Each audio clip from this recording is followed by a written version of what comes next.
ensula bwe bonna abatuwuliriza tubyaniriza ku mukutu gwaffe guno gw'amazima. Buli kimu tukijjayo nga wekinobba.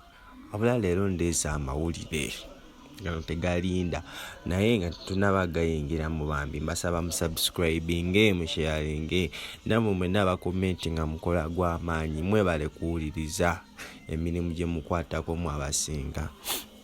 Kaakati nga bwe mukimanyi nti ejjo olwadde lunaku lwa Janan Luwum eyatibwa Idi Amin Dada yamutta olw'obufuzi.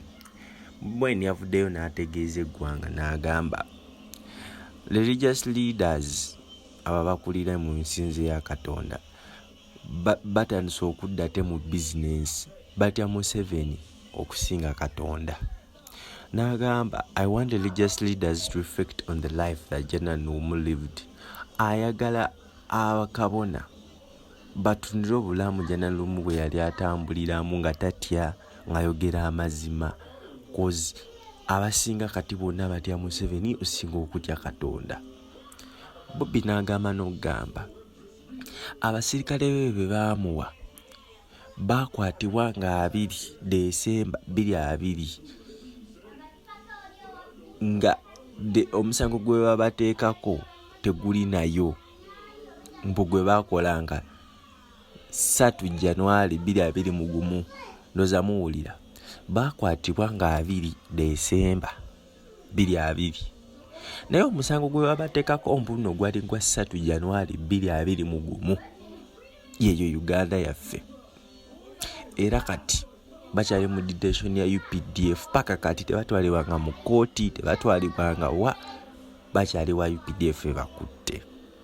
Yeyo Uganda yaffe gye tutambuliramu zino essaawa kubanga bakwatibwa nga 2 Desemba ate omusango bagukolanga 3 January 2021. Yeyo Uganda yaffe. Amawulire g'essanyu gendeese omusajja gwe tumanyi nga full figure yazaala.